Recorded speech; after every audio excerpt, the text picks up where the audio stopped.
नमस्कार। नवल किशोर गुप्ती, उत्तराखंड से।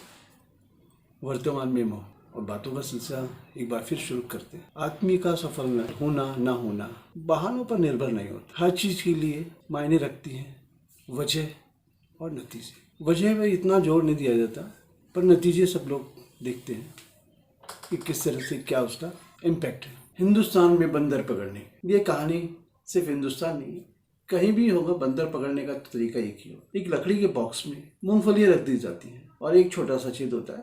बंदर उसमें हाथ डालता है मूंगफली को लेने के लिए। मूंगफली भर लेता है, पर वो छेद अंदर छोटा होता है कि मुट्ठी वाली मलाई निकलती नहीं है, तो या ना तो वो मूंगफली छोड़ पाता है ना हाथ निकाल पाता है। तो यही बात हम लोगों इंसानों में भी है। हम लोग गलत आदतों से जुड़े रहते हैं, छोड़ ही नहीं पाते। वो हमारे लिए मूंगफली है, कुछ चाह जुड़ी है। तो इसीलिए हर आदमी मजबूर होता है अपनी आदतों से। तो इसीलिए उदाहरण बंदर का दिया है, क्योंकि इंसान भी बंदरों का ही एक परिष्कृत रूप है। हमारे पूर्वज बंदर थे, ऐसा कहा जाता है। ये बहुत पुरानी बात है। हम लोग बहाने करते थे, बहानों के बहुत से वो रहते हैं, कारण रहते हैं। पहले भी इस बारे में मैंने बहुत आपसे चर्चा की थी। और बहानों का यही होता है कि सही प्लानिंग ना करना, बहानेबाजी करना, हर काम को सीरियसली नहीं लेना, ये भी एक कारण होता है असफलता। और सफलता जो लोग चाहते हैं, अगर वो प्राप्त नहीं कर पाते, तो इसका मतलब है कुछ बहाने हैं जिन्होंने सफलता पाने में उनको रोका हुआ है। इसी सिलसिले में अपनी गलतियों से सबक न लेना इंसानी फितरत है। गलती तो हर आदमी करता है, पर आप उसको दोहराएंगे तो फिर वो आदत में शुमार हो जाएंगे। तो गलती इतिहास में भी हुई है और लोगों ने उनसे भी सबक लिया। और इसके बाद एक और चीज है, गलती तो है ही, साथ में आपका बहाने बनाना, हर चीज में अपने को सही साबित करना, अवसर का ना पहचानना कि अगर आपको मौका मिल रहा है तो आपको समझ होनी चाहिए कि ये आपके लिए फायदे है नुकसान का है। तो इसके लिए भी है आपको इतनी काबिलियत होनी चाहिए कि अवसर को आप सही तरह से उसका आकलन करें। तो ये भी एक सिलसिले में एक और चीज है। इसके बाद है डर। डर एक वो प्रक्रिया है कि आदमी जो है एक काल्पनिक तस्वीर बना लेता है। फियर का मतलब है फॉल्स एविडेंस रेयर अपीयरिंग, कि एक जो डर आपको काल्पनिक जो है आपको सच लगने लगता है, वही एक चीज आपका डर होता है। दूसरी बात ये होती है कि अनुशासनहीनता, ये आपको सफलता में बहुत मायने रखती है। आप किसी काम के प्रति अनुशासित नहीं है, संजीदगी से नहीं कर रहे हैं, तो वो आपके लिए एक असफलता का कारण भी होता है। तो ये इसी सिलसिले में ये भी एक बात, प्रतिभा का उपयोग न कर पाना। आपके पास जो एक योग्यता है आप उसका उपयोग नहीं कर पाएंगे, तो ये भी एक कमी है। अब कमियां तो अगर ढूंढेंगे तो बहुत मिलेंगी, क्योंकि आपको सफल होना तो उसके लिए कुछ खूबियां तो होना आवश्यक है। आत्मसम्मान की कमी, सेल्फ रेस्पेक्ट होना बहुत जरूरी है। ज्ञान की कमी, अज्ञानता भी एक आपका जो असफलता का कारण है। दूसरा है भाग्यवादी नजरिया। हम लोग बहुत कुछ भगवान पर निर्भर रहते हैं, भगवान से भी हम डीलिंग करते रहते हैं कि यार मैं प्रसाद चढ़ाऊंगा तो आप मुझे ये दे देना। आप ये नहीं सोचते कि बिना कुछ किए कुछ नहीं मिलता। भगवान भी उन्हीं की मदद करता है जो अपने मदद खुद करते हैं। भगवान ने हर मनुष्य को एक जैसा बनाया है, सबको पूरी तरीके से हाथ पैर दिमाग सब दिया है, और ये भी कहा कि आप अपने दिमाग का उपयोग करो। अगर तब भी आप नहीं कर पाते, तब मैं आपकी मदद कर सकता हूँ परोक्ष रूप में। तो यही है कहानी कि एक डर रहता है, दूसरा ये रहता है कि अपनी गलतियों से सबक नहीं लेते हैं, अनुशासन की कमी रहती है। तो ये बहुत सी चीज़ें हैं जो एक कुल मिला के एक असफलता है, एक नया सा चेहरा सामने लाती है। इसी भाग्य के बारे में एक और की कहानी है। एक आदमी किसी मकान में था, अचानक बारिश हुई, बाढ़ का पानी बढ़ने लगा। वो भगवान के भरोसे, इतना भगवान के भरोसे था कि वो कुछ सोचना ही नहीं चाहता था कि भगवान मेरी मदद करेंगे। देखा कुछ देर बाद एक जीप आई, उसने कहा नहीं, मैं तो भगवान ही मेरी मदद करेंगे। पानी चढ़ता रहा, फिर वो एक पहली मंजिल में चढ़ा, तब एक नाव आई, फिर भी वो नाव में बैठ के नहीं गया, कहा मेरी भगवान रक्षा करेंगे। पानी बढ़ता गया तो टॉप फ्लोर पे चला गया और वहाँ फिर ऊपर एक हेलीकॉप्टर मंडराया।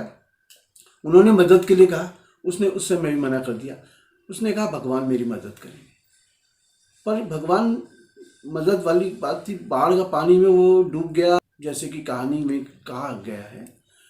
तो फिर वो मरने के बाद, एक काल्पनिक घटना है, मरने के बाद वो ईश्वर से नाराज हुआ कि मैं तो आपके भरोसे बैठा था और आपने मेरी मदद नहीं की। तो कहते मदद क्यों नहीं की? ये जीप, ये नाव, ये हेलीकॉप्टर किसने भिजवाया था? तो वही चीज़ है, आप अपनी मदद खुद नहीं करेंगे तो भरोसे रहेंगे तो नहीं हो सकता। भरोसे रहिए पर एक हद तक, उसके लिए आपको खुद भी काम करना पड़ेगा। और इसके बाद जो है जिम्मेदारी कबूल करें। सबसे बड़ी बात होती है, आपको जो जिम्मेदारी दी है, वो काम है, उसको एक्सेप्ट करें। आप गलत कर रहे हैं, सही कर रहे हैं, उसके लिए रहेंगे। और जिम्मेदारी की तो बहुत सी कहानियाँ हैं। इसी सिलसिले में इस कड़ी में एक और है, विल्मा रेडोल्फ नाम की एक बालिका जो पोलियो से ग्रस्त थी और आगे जाके जब उसने दौड़ना कोशिश की तो उसके कोच ने कहा कि तुम क्या चाहती हो? उसने कहा मैं दौड़ना चाहती हूँ।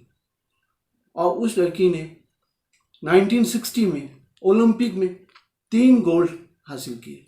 सिर्फ ये उसकी इच्छा शक्ति थी कि वो इतना कुछ कर पाई। और एक और है, 1956 में मेलबोर्न ओलंपिक में शेली मॉन नाम की लड़की, स्विमिंग में उसने भी 3 गोल्ड लिए। वो गोल्ड उसको उपहार स्वरूप नहीं मिले, उनकी मेहनत और इच्छा शक्ति का परिणाम था।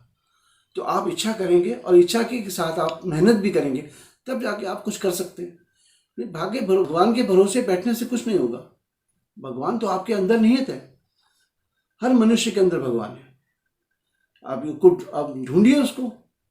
लोग योग करते हैं, ध्यान करते हैं, लीन रहते हैं तो कहते हैं अहम ब्रह्मास्मि, क्योंकि ब्रह्म मेरे अंदर ही है। तो इसीलिए आप अपनी अंतरात्मा को देखिए, खोजिए, अपनी शक्तियों को टटोलिए, तब जाके आप कहिए कि तब लगेगा आपको कि भगवान आप ही के साथ में है। आप अच्छा काम करेंगे तब भी, बुरा काम करेंगे तब भी, आप किसी को दोष नहीं देंगे क्योंकि भगवान आपके अंदर है। And last not the least, साहस की कमी। भाई साहस तो आपको अपने अंदर ही है, उसको आपको ढूंढना ही है, वो कहीं और से नहीं है।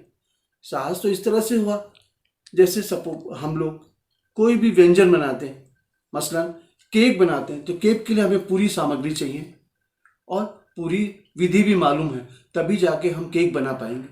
सिर्फ यही नहीं कि हमारे पास सामान है और केक अपने आप बन जाएगा, उसके लिए आपको कुछ जतन तो करने ही पड़ेंगे। तो लास्ट में यही है कि बहुत सारी चीज़ें हैं जो आपको मैं एट ए ग्लांस बता सकता हूँ कि आप क्या करें और क्या ना करें। हारने के लिए नहीं, जीतने के लिए खेलें। दूसरे की गलतियों से सबक लें, अपने पे विश्वास रखें, अच्छे लोगों की संगत रखें और ये सोचें कि जो मैं कर रहा हूँ वो ठीक है। दूसरे की बातों में ना आए और अपने विवेक का इस्तेमाल करें। इन्हीं बातों के साथ ये सिलसिला यहीं पे मैं जो है पूरा कर रहा हूँ। आपको इन बातों में अगर कुछ बात अच्छी लगे तो कृपया शेयर करें, सब्सक्राइब करें, लाइक करें एंड बेल आइकन दबाएं। आपका जीवन मंगलमय हो। 15 अगस्त को मैं एक बार फिर आपसे रूबरू हूँगा। उस दौरान आपको अगर कुछ प्रश्न पूछने हो, कुछ बातें करनी हो, जाननी हो तो आप कर सकते हैं। आपका स्वागत है। आपके सुझावों का हृदय से आभारी रहूँगा। 15 अगस्त 11 बजे लाइव। Thank you.